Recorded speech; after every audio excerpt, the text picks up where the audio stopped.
Praise the Lord. ദൈവനാമത്തിന് മഹത്വം ഉണ്ടാകുമാറാകട്ടെ.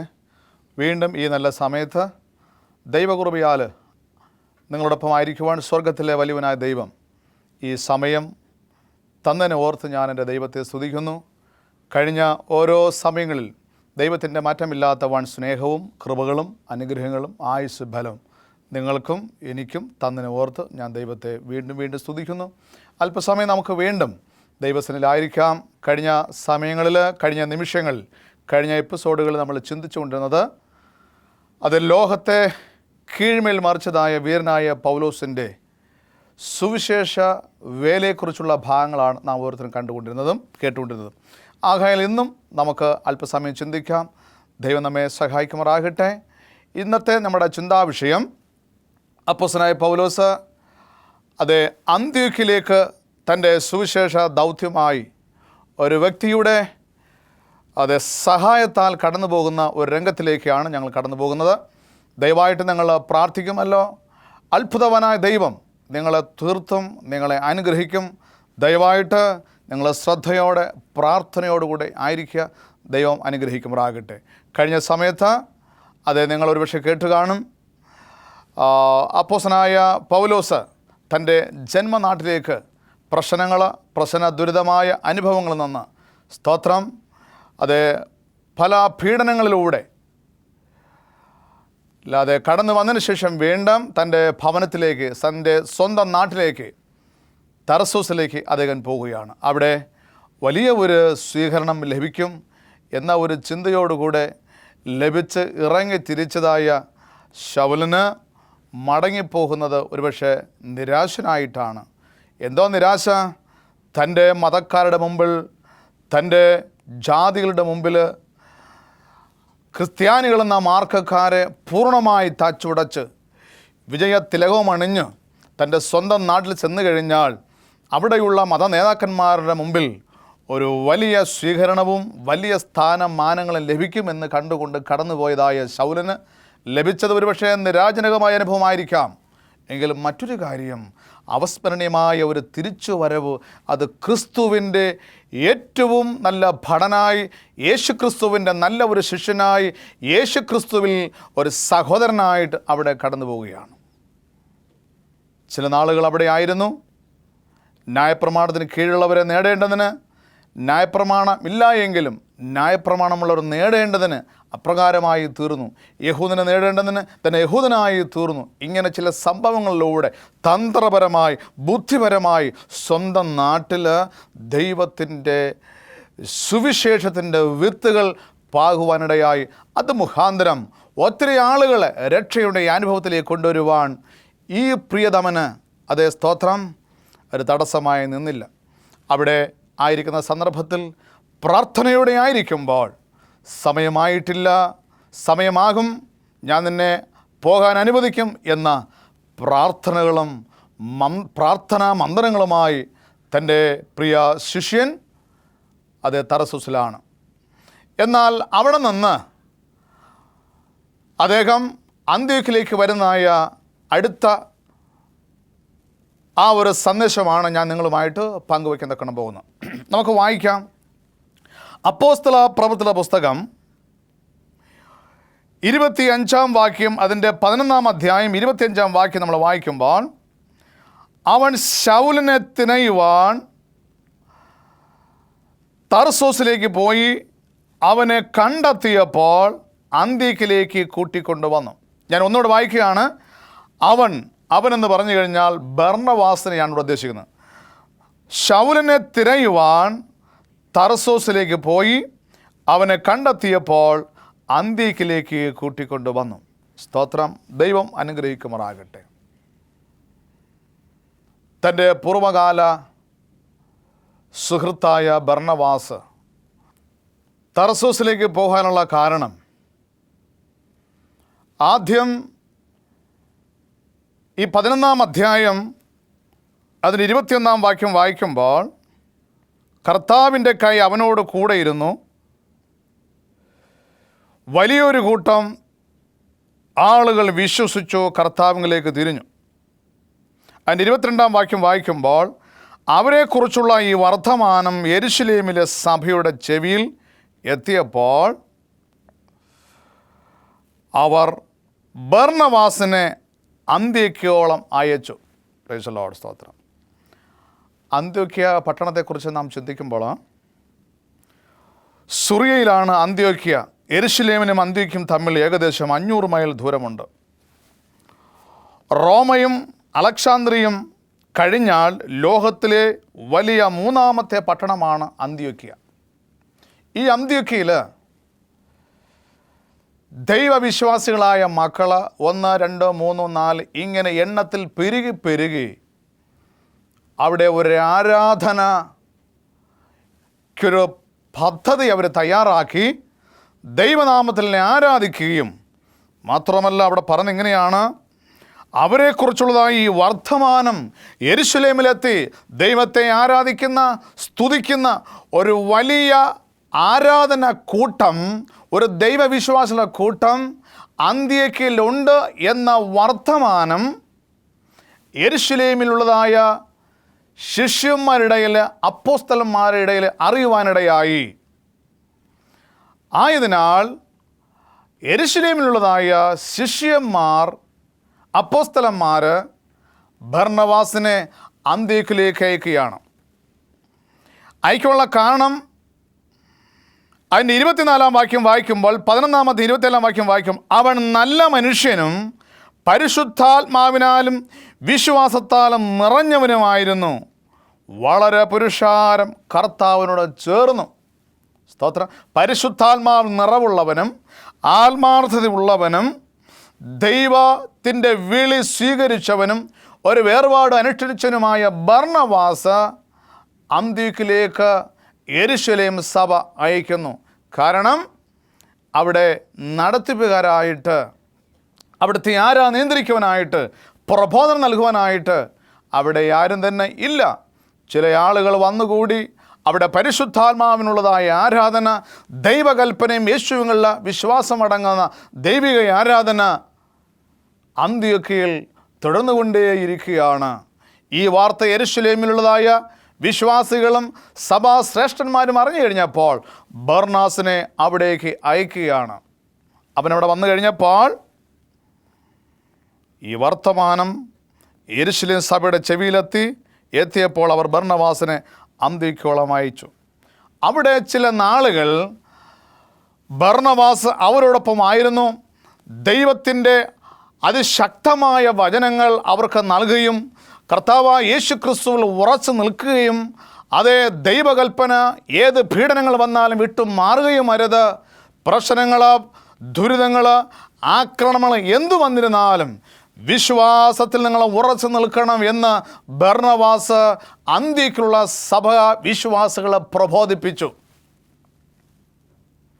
അവർക്ക് ന്യായപ്രമാണത്തിൻ്റെ വഴികളെക്കുറിച്ച്, പരിച്ഛേദന വഴികളെക്കുറിച്ച്, തുടർന്ന് വരുന്നായ രണ്ടാം വരവിനെക്കുറിച്ച് അതിമഹത്തായ സത്യങ്ങൾ ബർന്നബാസിലൂടെ അന്ത്യോക്യയിലുള്ള വിശ്വാസികൾ പ്രബോധനപരമായി ലഭിക്കുകയുണ്ടായി. എന്നാൽ അവിടെ ചില കാലങ്ങൾ അദ്ദേഹം അവിടെ ആ വിശ്വാസികളോടൊപ്പം ആയിരിക്കുമ്പോൾ ആ അന്ത്യോക്യയിലുള്ളതായ വിശ്വാസികളിൽ അധികം പേരും ഗ്രീക്ക് ഭാഷകൾ, യവന ഭാഷകളൊക്കെ സംസാരിക്കുന്നവരായിരുന്നു. അങ്ങനെ ആയിരിക്കുന്ന സന്ദർഭത്തിൽ ആ ബർന്നബാസ് തന്നെ പ്രാർത്ഥന നിരതനായിരിക്കുന്ന ഈ സമയത്ത് അദ്ദേഹം ചിന്തിക്കുകയാണ്, ഇവിടെ ഏറ്റവും വലിയവനായ ഒരു വ്യക്തി ഈ അന്ത്യോക്യ സഭയ്ക്ക് ആവശ്യമാണ്. പ്രബോധനം കൊടുക്കുവാൻ, സുവിശേഷം പ്രസംഗിക്കുവാൻ ഇവിടെ നല്ലൊരു വ്യക്തി ആവശ്യമാണ്. അങ്ങനെ ഓർത്തപ്പോൾ അദ്ദേഹത്തിന് ലഭിച്ചത് അതേ എൻ്റെ യേശുവിൽ ശിഷ്യനായ, യേശു ക്രിസ്തുവിൽ സഹോദരനായ ശൗലിനെ കുറിച്ച് അദ്ദേഹം ഓർത്തു. സ്തോത്രം. നാം ഒരു കാര്യം ചിന്തിക്കുക, ഒരു സഭയുടെ മേലധികാരിയായിരിക്കുവാൻ ഒരിക്കലും ബർന്നബാസ് ആഗ്രഹിക്കുന്നില്ല. താൻ ശ്രേഷ്ഠനാണെങ്കിലും തന്നേക്കാൾ ശ്രേഷ്ഠനെ അന്വേഷിക്കുകയാണ് ബർന്നബാസിൻ്റെ ഏറ്റവും വലിയ ആഗ്രഹം. അതിനുവേണ്ടി അദ്ദേഹം പ്രാർത്ഥനയോടെ, ഇതെല്ലാം നാം ചിന്തിക്കുമ്പോൾ ഒരു ദൈവത്തിൻ്റെ നടത്തിപ്പ് തന്നെയാണ്. വ്യക്തിപരമായി നാം ചിന്തിക്കുമ്പോൾ ശൗൽ ഈ സമയത്ത് തൻ്റെ സ്വന്തം നാട്ടിൽ തർസോസിൽ ദൈവത്തിൻ്റെ പദ്ധതികൾക്ക് വേണ്ടി, തന്നോടുള്ളതായ പദ്ധതികൾക്ക് വേണ്ടി അദ്ദേഹം പ്രാർത്ഥിച്ചു കൊണ്ടിരിക്കുകയായിരുന്നു. ആ പ്രാർത്ഥനയെന്നോണമായിരിക്കണം ദൈവത്തിൻ്റെ പരിശുദ്ധാത്മാവ് അത് ബർന്നബാസിനോട് സംസാരിക്കുന്നത്. ഇവിടെ ശക്തനായ ഗ്രീക്ക് ഭാഷകൾ സംസാരിക്കുന്ന, യവന ഭാഷ അറിയാവുന്നതായ ഒരു വ്യക്തിയെ ഇവിടെ ആവശ്യമാണ് എന്ന് ആലോചനാചിത്തനായിരിക്കുന്ന സമയത്താണ് ശൗലിനെ കുറിച്ച് ഓർക്കുവാനിടയായത്. അങ്ങനെ ആ അന്ത്യോക്യ സഭയോട് ചില നല്ല കാര്യങ്ങളെല്ലാം പറഞ്ഞിട്ട് അദ്ദേഹം തർസൂസിലേക്ക് പോകുവാനിടയായി. അതാണ് ഞാൻ നേരത്തെ വായിച്ചതായ 11-ാം അധ്യായം 25-ാം വാക്യം. സ്തോത്രം. ഇവിടെ ഒരു കാര്യം നമ്മൾ ചിന്തിക്കുമ്പോൾ, ഈ അന്ത്യോക്യയുടെ പാരമ്പര്യത്തെക്കുറിച്ച് നാം ചിന്തിക്കുകയാണെങ്കിൽ, പ്രത്യേകിച്ച് പാരമ്പര്യം ശരിയാണെങ്കിൽ, അവിടുത്തെ വിശ്വാസികൾ കൂടി വന്നിരുന്നത് ചാരൻ പ്രതിമ സ്ഥിതി ചെയ്യുന്ന കുന്നിന് താഴെ സിംഘൽ തെരുവിലെ ഏതോ ഒരു ഭവനത്തിലായിരിക്കണം അവർ കൂടി വന്നത്. കാരണം അവിടെ കണ്ടതായ നേതൃത്വ ഗുണമുള്ളതായ ചില ആളുകളെ സംബന്ധിച്ച് പൗലോസിനെ വളരെയധികം ആകർഷിച്ചു അവിടെ വരുമ്പോൾ. മാത്രമല്ല, നീഗർ ശീമോണ എന്ന ഒരാളിനെ പരിചയപ്പെട്ടത് പൗലോസിന് വലിയ സന്തോഷമായി. പിൽക്കാലത്ത് സുപ്രസിദ്ധരായി തീർന്ന അലക്സാണ്ടർ രൂഫോസ് സഹോദരന്മാരുടെ പിതാവായിരുന്നു കർത്താവിൻ്റെ കുരിശ് ചുമക്കുവാൻ പടയാളികൾ നിർബന്ധിച്ചത്. ഈ ലിബിയക്കാരൻ മർക്കോസ് 15-ാം അധ്യായം 21-ാം വാക്യം വായിക്കുമ്പോൾ നമുക്ക് കുറച്ചുകൂടെ മനസ്സിലായി. ഇവരെ എല്ലാം ശൗല് അന്ത്യോക്യയിൽ വെച്ച് കാണുവാനിടയായി. മാത്രമല്ല, ശീമോനും കുടുംബവും പിന്നീട് വിശ്വാസികളായി തീർന്നു. പൗലോസ് തന്നെ ആരംഭിച്ച പീഡനം തന്നെ ആവാം അവർ അന്ത്യോക്യയിലേക്ക് എത്തിച്ചേരുവാൻ കാരണമായി തീർന്നത്. പൗലോസിൻ്റെ പീഡന മുഖാന്തരമായിരിക്കാം യേശു ക്രിസ്തുവിൻ്റെ ക്രൂശിക്കാൻ കൊണ്ടുപോകുന്ന സമയത്ത് ക്രൂശ് ചുമന്നവനായ ശീമോനും അവരുടെ മക്കളും എല്ലാം ഭയന്ന് അന്ത്യോക്യയിലെത്തി. ഇപ്പോൾ ശൗൽ അവിടെ വരുമ്പോൾ അവരെ കാണുന്നത്, അവരെല്ലാം ക്രിസ്തുവിൽ സഹോദരന്മാരായിട്ട് കാണുവാൻ ഇടയാകുകയാണ്. പ്രിയ ദൈവമക്കളെ, എന്ത് സന്തോഷമാണ് നമുക്ക് കാണുവാൻ കഴിയുന്നത്. വായിക്കുന്ന ഇങ്ങനെയാണ്, 11-ാം വാക്യം വായിക്കുമ്പോൾ, അവൻ ശൗലിനെ തിരയുവാൻ തർസോസിലേക്ക് പോയി, അവനെ കണ്ടെത്തിയപ്പോൾ അന്ത്യോക്യയിലേക്ക് കൂട്ടിക്കൊണ്ടുവന്നു. കപ്പൽ മാർഗം യാത്രയായി.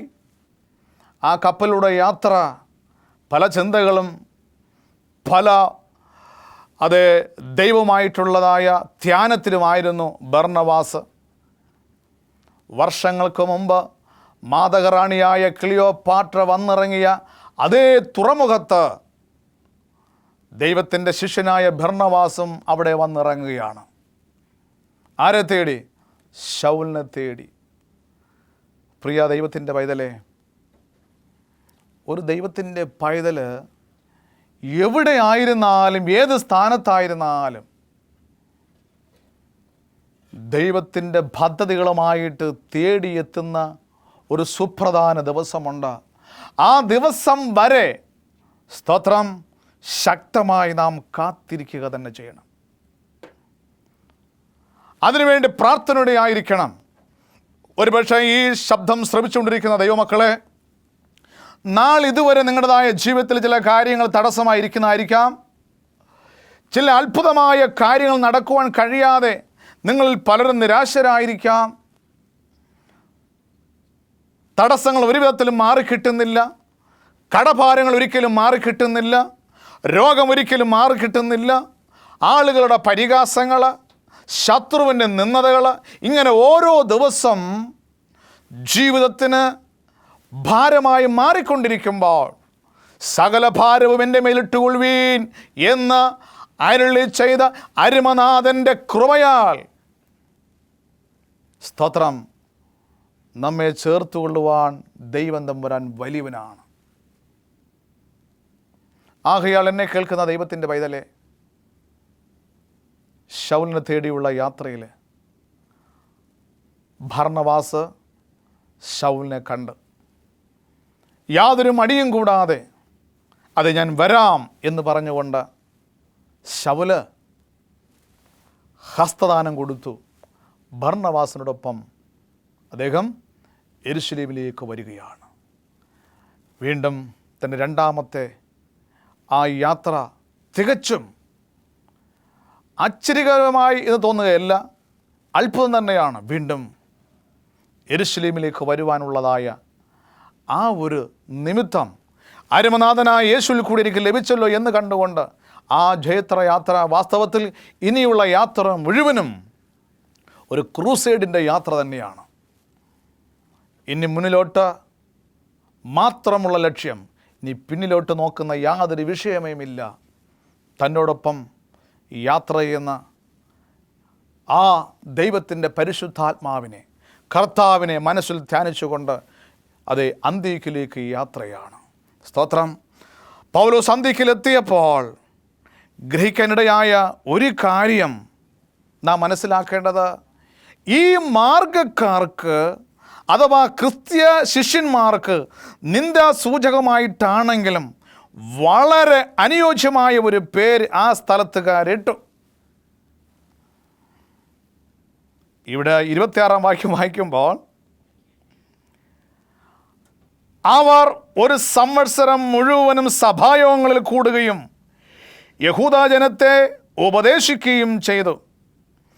ആദ്യ അന്ത്യോക്യയിൽ വെച്ച് ശിഷ്യന്മാർക്ക് ക്രിസ്ത്യാനികൾ എന്ന് പേരുണ്ടായി. അപ്പോൾ അന്ത്യോക്യയിൽ വെച്ച് ശിഷ്യന്മാർക്ക് ക്രിസ്ത്യാനികൾ എന്ന് പേരായി. ആദ്യം ചിന്തിക്കുമ്പോൾ അവർ ഒരു സംവത്സരം മുഴുവനും സഭായോഗങ്ങളിൽ മുഴുകുകയും, എന്തൊരു അനുഗ്രഹമാണ്! പ്രാർത്ഥനകളും ദൈവവചനങ്ങളുമായ സ്തുതികളും, അതേ സ്തോത്രം, അത്ഭുതകരമായ ഒരു ആരാധന, സ്വർഗീയ തുല്യമായ ആരാധന. ആമേൻ. ആരാധനയിൽ രോഗം മാറും, ക്ഷീണം മാറും. ആരാധനയെങ്കിൽ മങ്കുടമുടയും തീ കത്തിയിടും. ആരാധനയെങ്കിൽ ശക്തമായ ആരാധനയിൽ ഭാതിപുത്രമായി തീർന്ന ശൗലും ഭർന്നബാസും ശക്തിയോടെ ആത്മാവിൻ്റെ അഭിഷേകത്തോടെ ആരാധിക്കുവാൻ തുടങ്ങി. ബന്ധനങ്ങളെല്ലാം പൊട്ടുമാറും വിധത്തിൽ സ്തുതി സ്തോത്രങ്ങളോട് ദൈവത്തെ ആരാധിക്കാൻ തുടങ്ങി. അവരെ തടസ്സപ്പെടുത്തുവാൻ ഈ ലോകത്തിൽ ഒരു ശക്തിക്കും സാധ്യമല്ല. ദൈവത്തിൻ്റെ ശക്തി അതിനേക്കാൾ ഭയങ്കരമേറിയ ശക്തിയായിരുന്നു. യേശു ക്രിസ്തുവിൻ്റെ ശക്തിയായിരുന്നു ശൗലിനോടും ഭർന്നബാസിനോടും. ഹല്ലേലൂയ. ദൈവത്തിൻ്റെ പരിശുദ്ധാൽ നമ്മുടെ മേൽ വരുമ്പോൾ പരിസരം മറക്കുകയല്ല, സാഹചര്യങ്ങളെല്ലാം മറന്നിട്ട് നമുക്ക് ദൈവത്തെ ആരാധിപ്പാൻ കഴിയും, ആരാധനയ്ക്ക് പോകാൻ കഴിയും, ദശാംശം കൊടുക്കുവാൻ കഴിയും, സഹായിക്കുവാൻ കഴിയാൻ സാധിക്കും, സുവിശേഷം പറയുവാൻ സാധിക്കും, സാക്ഷ്യം പറയാൻ സാധിക്കും. ആ പരിശുദ്ധാത്മാവിന് വേണ്ടി ദൈവമക്കൾ നിലകൊള്ളണം. അതാണ് കർത്താവായ യേശു ക്രിസ്തു തൻ്റെ ശിഷ്യന്മാരോട് പറഞ്ഞത്, നിങ്ങൾ പരിശുദ്ധാത്മാവ് നിങ്ങൾക്ക് ലഭിക്കുവോളം നിങ്ങൾ യെരുശലേമിൽ തന്നെ ആയിരിക്കണം. നിങ്ങൾ ശക്തി ലഭിച്ചിട്ട് ആയിരിക്കണം നിങ്ങൾ പോകേണ്ടത്. നാം എല്ലാവരും ഒരുപക്ഷെ കേട്ടുകൊണ്ടിരിക്കുന്ന ദൈവത്തിൻ്റെ പൈതൽ നാം എല്ലാവരും ക്രിസ്ത്യാനികളായിരിക്കാം. ഒരു കാര്യം ചിന്തിക്കുക, പരിശുദ്ധാത്മാവ് നമ്മളിൽ ഇല്ല എങ്കിൽ ഇതൊരു വ്യാജ ക്രിസ്തീയ മതം തന്നെയായിരിക്കും. അതിലുപരിയായിട്ട് പൗലോസ് നേരത്തെ സൂചിപ്പിച്ചതുപോലെ, എനിക്ക് ജീവിക്കുന്നത് ക്രിസ്തുവും മരിക്കുന്നത് ലാഭവും.